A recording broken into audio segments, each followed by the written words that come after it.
As the rain pounded against the window panes of a small Birmingham studio on Friday the 13th of February 1970, four working-class young men were about to change music forever. When Tony Iommi hit the haunting tritone, the devil's interval, long forbidden in medieval religious music, and Ozzy Osbourne's eerie vocals echoed through the room, something dark and powerful was unleashed upon the world. That moment, captured on their self-titled track, Black Sabbath, didn't just launch a band, it birthed an entire genre. In the grimy factories and bleak landscapes of post-industrial England, Black Sabbath forged heavy metal out of desperation, anger, and an almost supernatural connection to the shadowy side of life. More than half a century later, that singular moment still reverberates through countless speakers, spawning thousands of bands and influencing millions of fans. But behind the doom-laden riffs and occult imagery lay a very human story of friendship, conflict, addiction, and ultimately, redemption.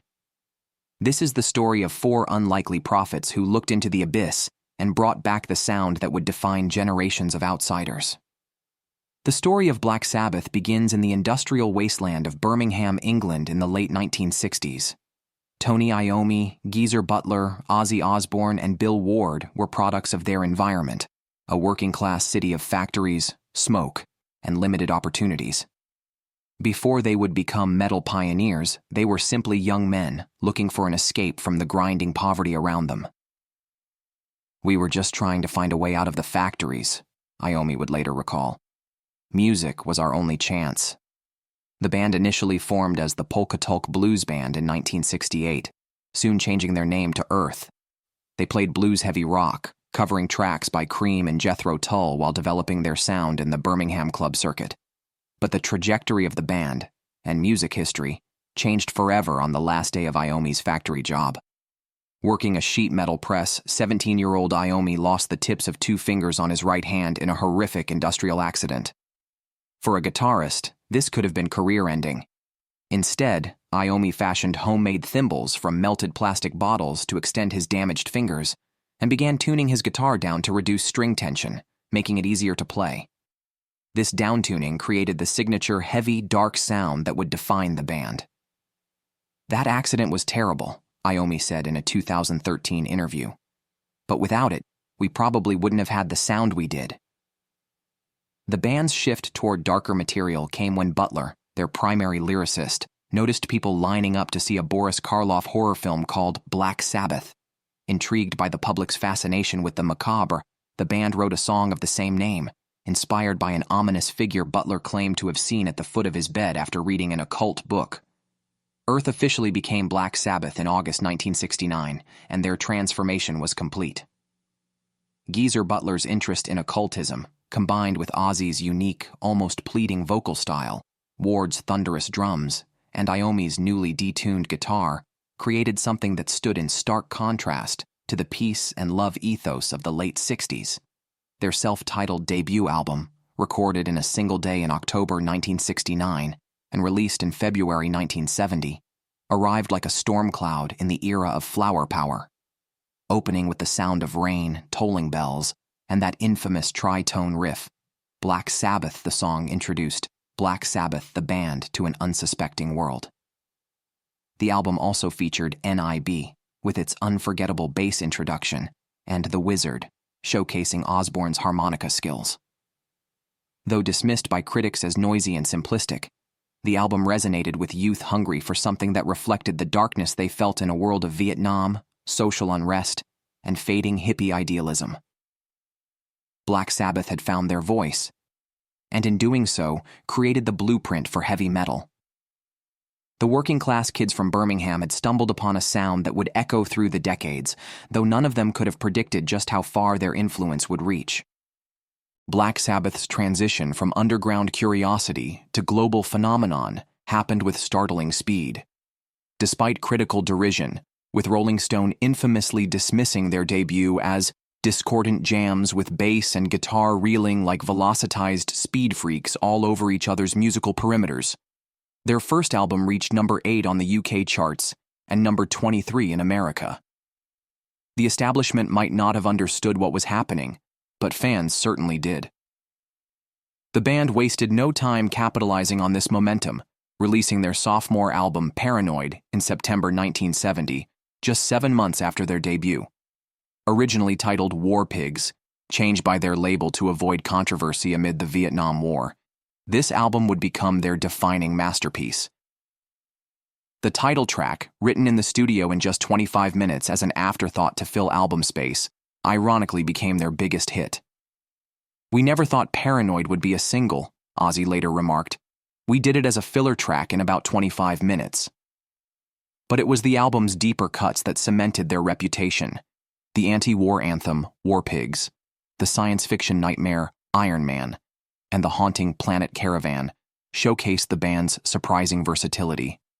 Paranoid reached #1 in the UK and #12 in the US, setting the stage for a relentless touring schedule that would both build their legend and plant the seeds of future problems. Life on the road introduced the band to the excesses that would later haunt them. Alcohol and drugs became coping mechanisms for the pressures of sudden fame. "We were kids with money for the first time," Ward would later reflect. "We didn't know how to handle it, so we handled it badly." Despite their growing substance issues, the band's creative output remained prolific. Master of Reality, 1971, saw Iommi tuning even lower and introducing acoustic elements on tracks like Solitude and Orchid, while Sweet Leaf became an unabashed ode to marijuana. Their fourth album, aptly titled Volume, 4 Inches, 1972, was famously created in a haze of cocaine, with the band even thanking the great Coca-Cola in the liner notes. Despite the chaos, it produced the seminal Supernaut, a riff so powerful that John Lennon reportedly obsessed over it. By 1973, Black Sabbath had become a commercial juggernaut but faced increasing artistic criticism. Their response was Sabbath Bloody Sabbath, an album that incorporated progressive elements, synthesizers courtesy of Yes keyboardist Rick Wakeman, and more complex arrangements. The title track's shift between brutality and beauty demonstrated a maturing band determined to evolve beyond simple heaviness. Behind the scenes, tensions were building. Their relationship with manager Don Arden, father of Sharon Osbourne, was deteriorating. Financial issues were emerging despite their success, and substance abuse was taking a toll. The camaraderie that had once united 4 friends from Birmingham was fraying at the edges.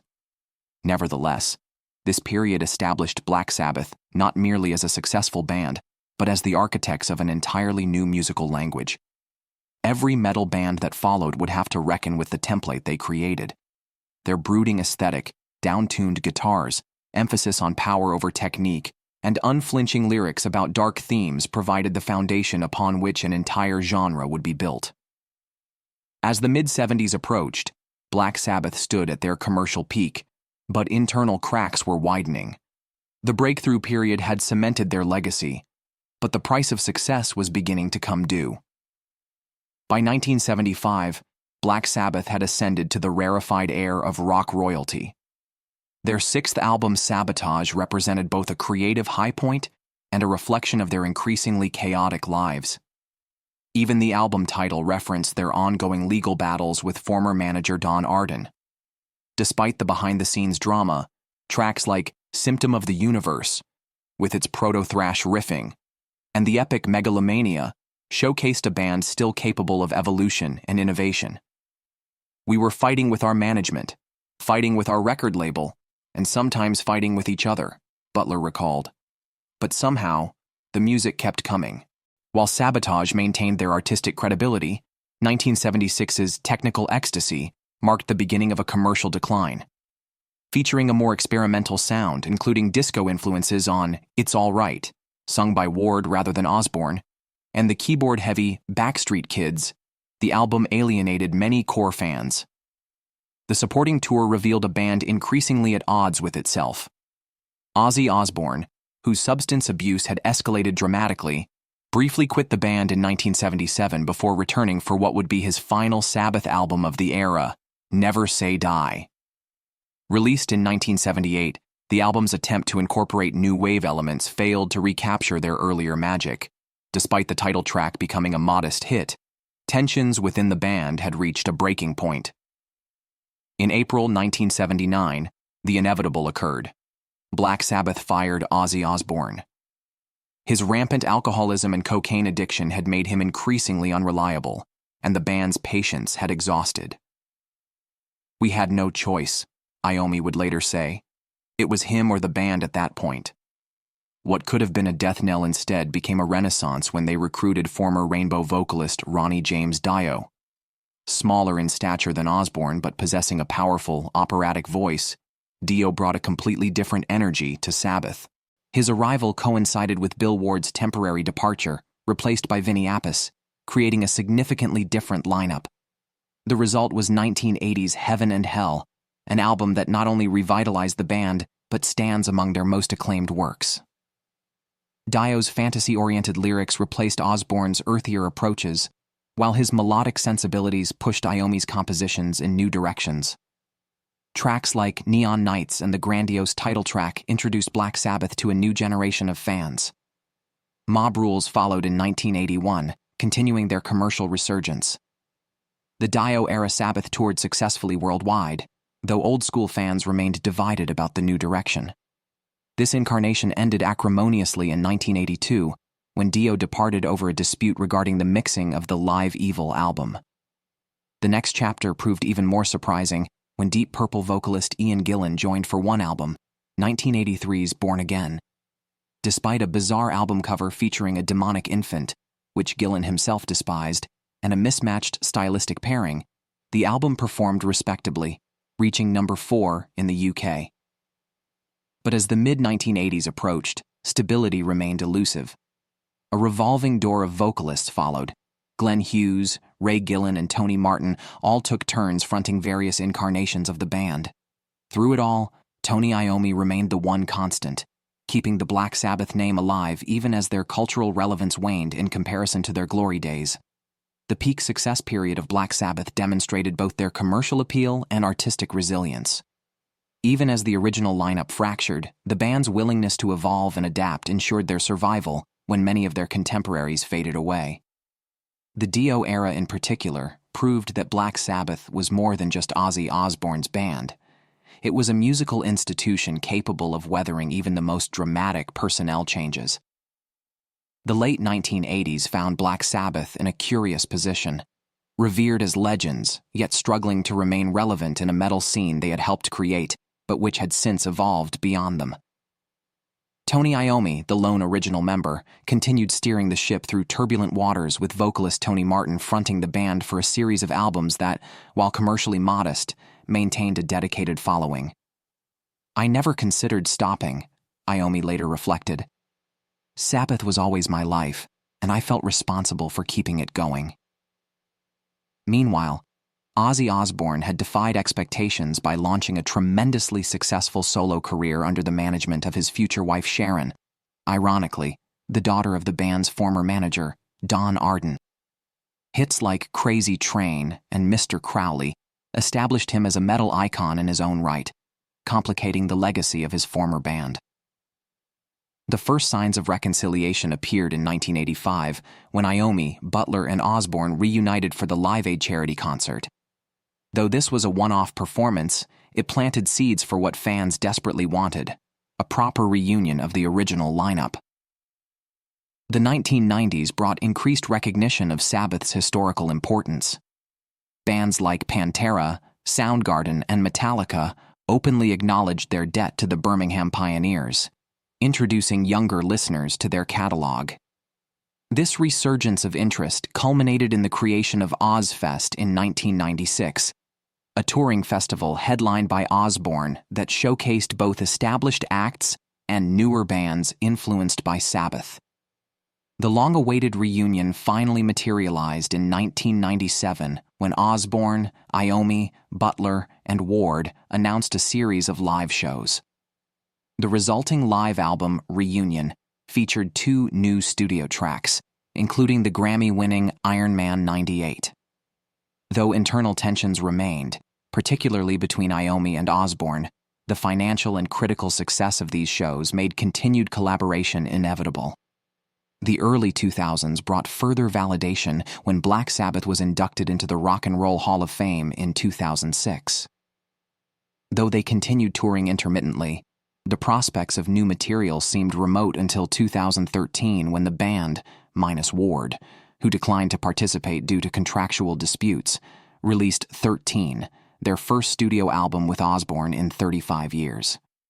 Produced by Rick Rubin, the album topped charts worldwide and received positive reviews for recapturing elements of their classic sound. "We weren't trying to recapture the past," Butler said at the time, "but we wanted to remember what made us special in the first place." Health concerns increasingly affected the band's activities. Iommi's diagnosis with lymphoma in 2012 cast a shadow over their touring plans, while age and the toll of hard living made extensive roadwork challenging for all members. In 2017, the band embarked on The End, a farewell tour culminating in a final hometown show in Birmingham, bringing their story full circle. The Grammy Lifetime Achievement Award bestowed upon them in 2019 symbolized their complete transformation from critical pariahs to respected architects of modern music. Their journey from 4 working-class kids in a rehearsal room to globally revered icons encapsulated more than just musical evolution. It represented cultural vindication. Today, Black Sabbath's legacy extends far beyond their record sales or concert attendance. Their DNA exists in every down-tuned guitar, in every song that explores darkness rather than fleeing from it, and in every artist who chooses authenticity over commercial considerations. They showed that art could emerge from the most unlikely places, even the smoke-filled factories of a declining industrial city. Their influence transcends heavy metal, touching everything from grunge to industrial music, doom to black metal, stoner rock to alternative, a musical family tree with roots deeply embedded in those early Birmingham blues jams.